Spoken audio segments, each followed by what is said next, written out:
Hey everybody, today we're going to be talking about Terraform, which is one of my favorite tools that I've come across in the last 5 years. I think I started using it around 2016 when I was building out a Symantec's public cloud, and it's this really incredible tool for deploying cloud infrastructure across any public cloud provider. So you could use DigitalOcean, you could use AWS. They have what's called providers that you just plug in that provide sort of the syntactic sugar for you to go ahead and then write your infrastructure as code. So you define what you want in a declarative way. And then Terraform makes magic happen to actually deploy that. So it's pretty cool. You can see here I'm on the Terraform website. So the first thing you have to do is download the CLI. Because I'm on a Mac, I'm just going to use Brew because it'll take care of adding it to my path. So if you have Brew, you can just type Brew install Terraform. Otherwise, right on their website, you're going to want to download their binary. I guess I'm supposed to run brew update first. Haven't used brew in a while. Looks like it's still going to work though. All right, so as that is going, I'm going to come over here back to the website and just really quickly continue to go over it. So you can see here an example of the configuration that you would write to get Terraform to deploy a EC2 instance, which is a virtual machine in Amazon Web Services. So, if you want to deploy any kind of web server or WordPress server or database server, you're likely going to deploy it on an EC2 instance unless you're using like a database service that they provide. So with that, you have to define the code. You can see they're defining security groups for the firewall rules and so on and so forth. You get to, after you write like your Terraform config, you can do what's called a plan, and that will actually show you the difference between what you have written and the state that is remote on the servers. So it does a comparison and tells you the deltas that it's going to change, the things that it's going to change and update. So super helpful for planning a change but not executing it. This step, by the way, happens whether you run plan or not. You have to specifically tell or explicitly tell Terraform not to run plan when you do an apply, which is the next step I'm about to tell you about, if you don't want it to do that. So when you run apply, that's when you actually want it to go and make the changes. It'll run the plan first, show you the diff of the changes, the differences, and then you get to say, yes, go ahead and apply that. And then it goes and will actually make your infrastructure or your cloud deployment match what you have written.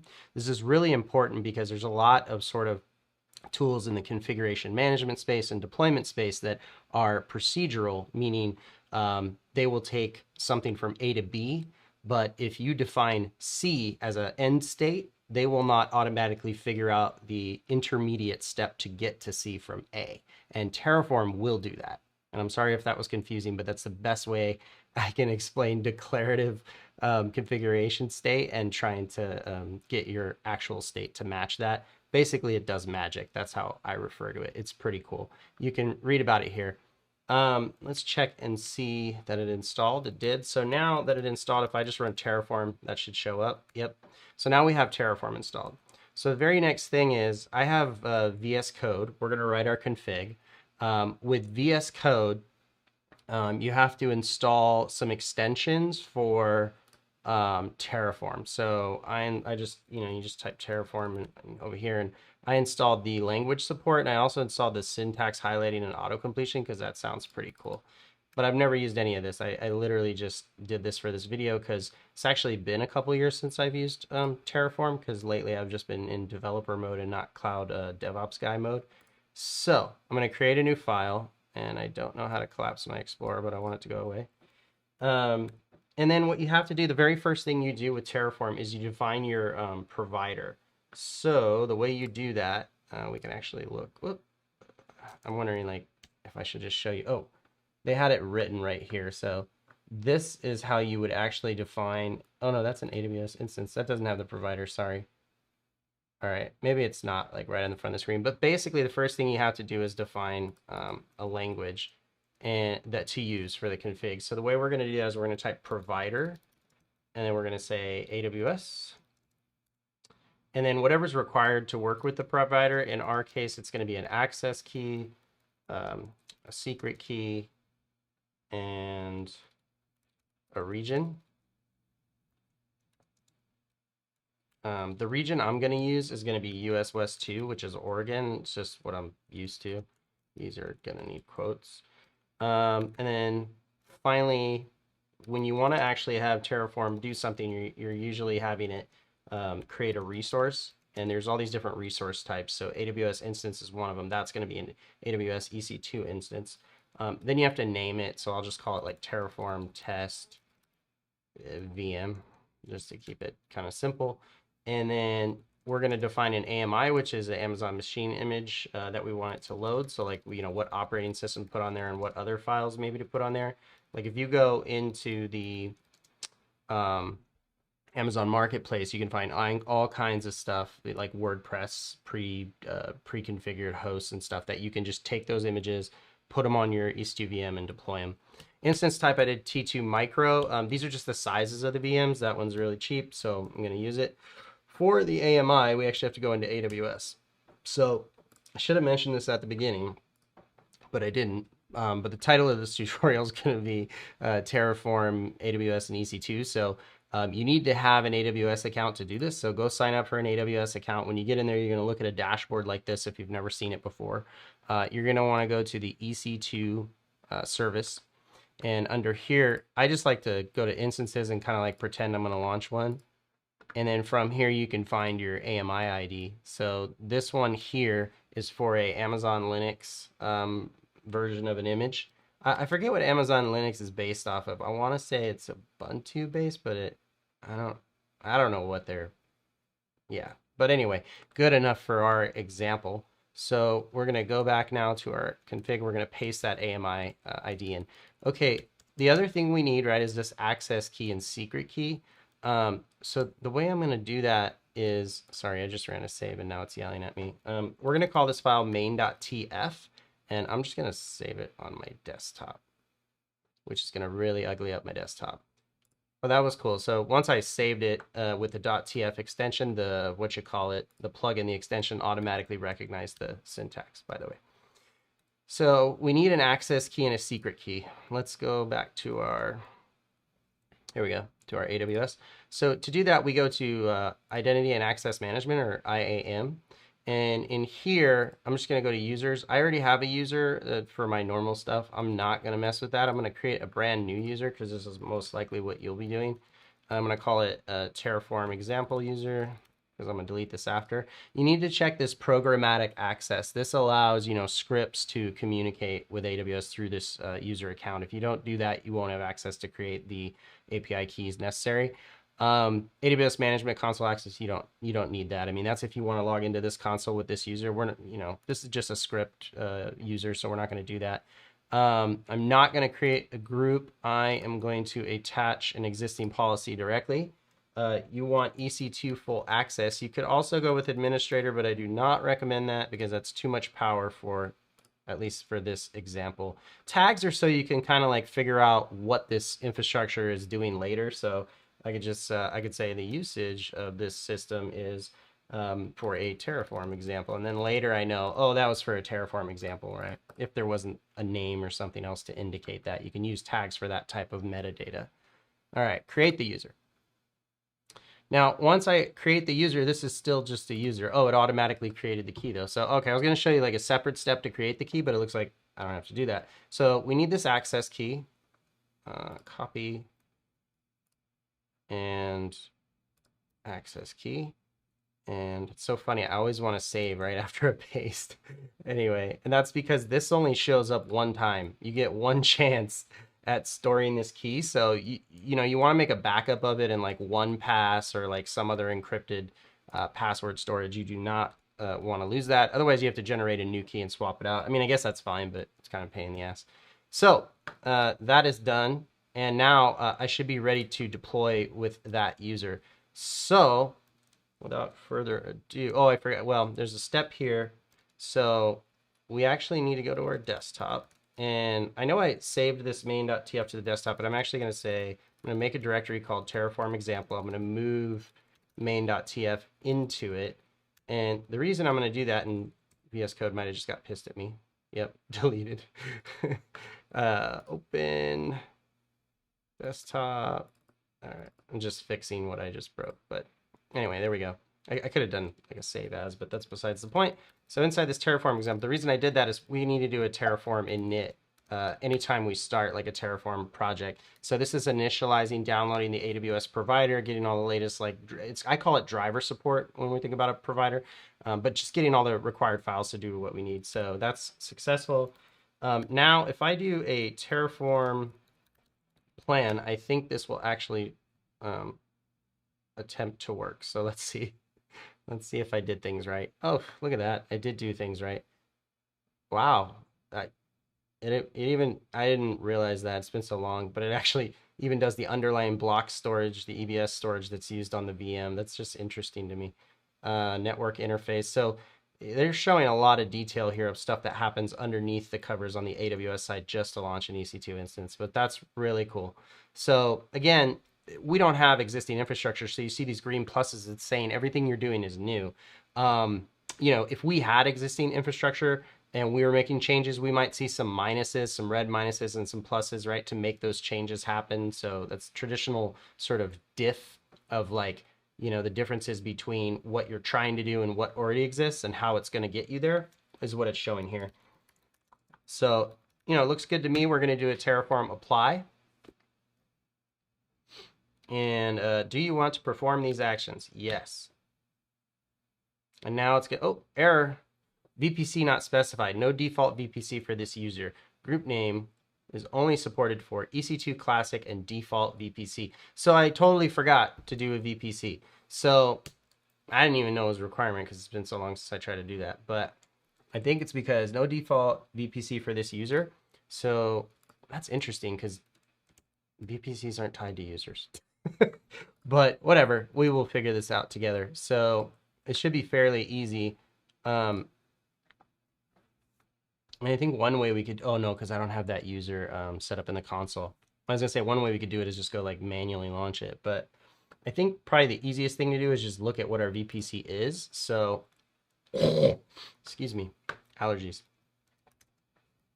What our default VPC is.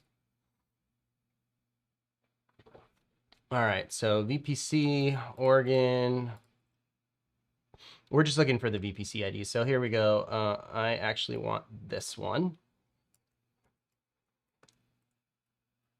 And so I actually do not, whoops, open the wrong file. I actually do not remember how to indicate the VPC for, so this is good because you'll see how you do this, but how to indicate the VPC for Terraform. So Terraform EC2 instance example VPC. We'll try that. We're just looking for the code here. So that's VPC module. That's if you want to create a VPC. I don't, instance in the VPC. Yeah, but I just want to specify what, there it is, VPC ID. So all we got to do, all we should have to do, so I think we can do this right in the resource for the AWS instance. So all we should have to do is this. So let's try that. Uh-oh. On mainnet level, VPC ID, an argument. Okay, so it does not, that resource does not take VPC ID. So I wonder if it takes default VPC. But basically, we need to find an example of an EC2 instance. So we want, hold on a second. We want the instance. Okay, so, we can just do the subnet ID, I think, because that's part of the VPC. So if I come in here and look for the actual subnets as part of this, subnets. Here we go. So I think if I do this, if I take this subnet, because it will infer, I think, the VPC ID if I do it this way. I think I got that name right? It was calling it, let's check. Is it subnet ID? Yeah. Okay. Try again. And this, my friends, is how you trial and error the shit out of a tutorial. I hope you learned. So this is pretty cool. You know, it's going, it'll finish in a sec. It's going to keep pulling till it's there.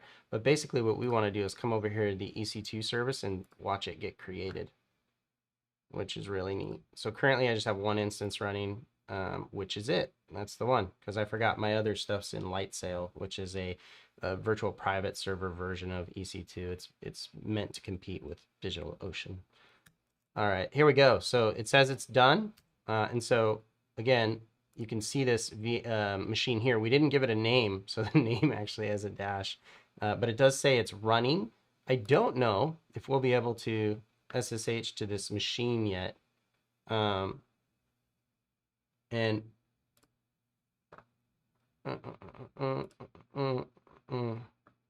oh yeah, so I need to download the private key used to launch the instance. Ugh, I didn't include one. All right. I didn't include one, and I don't think there's like a default route. So long story short, this was not a good tutorial. We should have added an SSH key to the instance, because you can't, I don't believe you can add it later. And yeah, there's no key pair on there. Can I add it later? I don't think I can.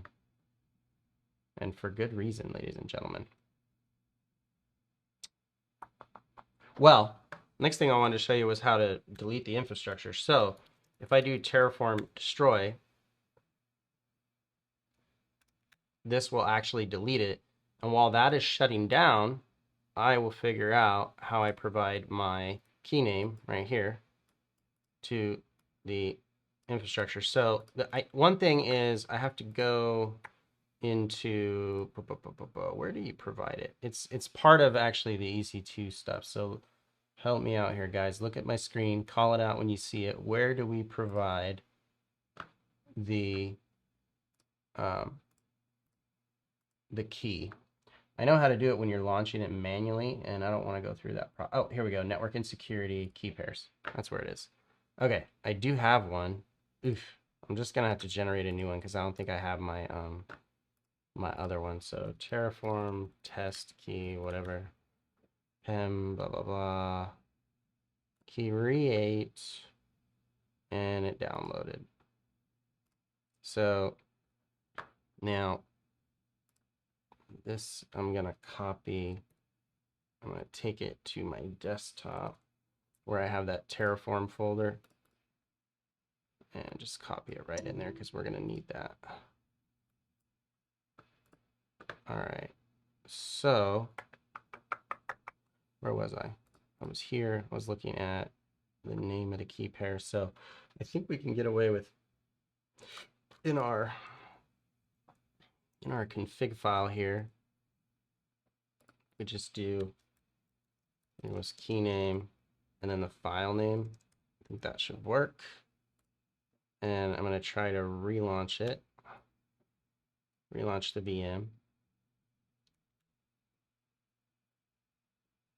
Yeah, invalid key pair does not exist. When it's a file, you have to do something, I think, tricky, because I treated it as a string. Oh, shoot. AWS key pair. I forgot to define that too. Oh, he created it right there, and then he used it right in there, which they have support for, which is pretty cool. I hate my. Oh, wait, go forward. I just saw it. That's how you do it. This one right here.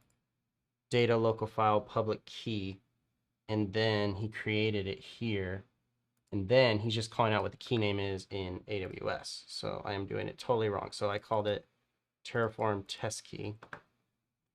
That's what I called it. I got it kind of backwards. I was thinking about this different. So we'll just take that off. So this is just the name of the key in AWS. That actually should be fine. Let's try that. I don't think I have to give the SSH key because we're not planning to SSH into the machine and do anything. So if you wanted Terraform to SSH into your machine, you could provide it with an SSH key to do that. We don't need to do that. What we're going to do is create the infrastructure, and then create that VM. Inside that VM, it's going to put that public key automatically. We have the private key. We need to SSH into our server using that private key to be able to get to it. Oh, I didn't give it a public IP. We're not going to be able to SSH into it. Ah, this is a nightmare tutorial because I didn't plan at all. Oh, man. Well, hopefully it's still helpful to you guys. All this on-the-fly learning that I'm doing. All right. That is created. I am going to go back to EC2 and check it out. So here's our running instance. At least this one, we should see the key name. Yeah, so the key name is there. Now, I might be able to connect to it privately somehow. Yeah, using its private IP. So I've never really done that before, but let's try out what it's saying. Oh, because you can... I feel like this isn't going to work, but let's find out.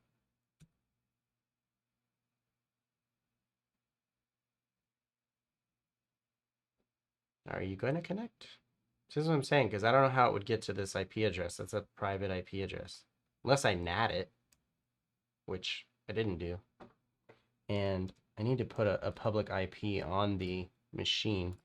Something kind of cool benefit to Terraform, at least I think it's a benefit, is like if you try to make a change to this VM directly and it lets you, like if you were to go to network and add the IP here, and Terraform came along and noticed that the next time you ran a Terraform apply, if you didn't define it in code, it would remove and overwrite that. So it's good for governance. It's good for like when you're working at a company and a lot of people are managing the infrastructure. You want to make sure that any changes you make to that Terraform config go in a Git repository so that you know who changed what when, and that's enforced. Like that's the only way to change this infrastructure is through that code. That creates reproducibility and predictability of your infrastructure. So it's super important. Like I said, I don't think this is gonna work. I should have gave it a public IP, and I think if I stop it, I can do that. But again, Terraform will be pissed. But you know, this is like the ultimate wrong way to do this tutorial, so we might as well see if we can do all the things. I do not. It's stopped, and I still don't see an option to do it. So instead, we will do it the right way. And we'll see. Did they do a public address? Like IP? Yeah, IP. I just saw that was for the security groups though. So let's just do this. Terraform EC2 public IP. That should be all we have to do. And for this, typically though, you have to have like a pool of IPs ready, like a public subnet, which we probably don't have. We have to set up like a VPC. Yeah, this is all private IP stuff. Could do an internet gateway. This is like turning into an AWS tutorial. I should have prepared better. Let's see. I'm trying to remember if I can just, oh, there you go. Associate with private IP. Yeah, I want to give it a public IP, which I remember Elastic IP addresses, those can be used as public addresses, but you have to assign them first. Like you have to have them first available in your VPC. So let me go back to my VPC because I don't think that I have the public address space set up yet. So and there's NAT gateway. We might want to set some stuff up. Let's see. So in our VPC, got a routing table. It's all private. It's not the default VPC. Yeah, we only have that. We don't have any public. So let's go to Elastic IPs. I think if I create one of these, which they're going to charge me for, I think if I create one of these, I can directly attach this to an instance. Associate. Yep. Why only am I stopped? Oh, because I do have it stopped right now. Okay, associate. Now this IP we should be able to SSH into. Now let's go back to our EC2 VM.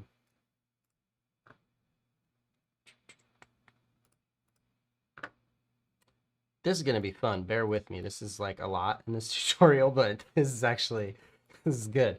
I've never done it this way where I didn't like pre-plan some of it. So I think this complete cluster that's happening right now is really awesome. All right, we're going to start it. You can see now it has the IP address, the public one. So what that means now that it's associated is when this VM starts, I should be able to do this same command, but swap out this with a public address. And once it comes up, it should log me right in to the instance.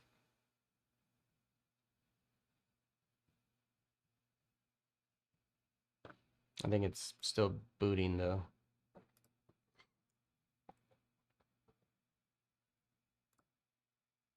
All right, it says it's running.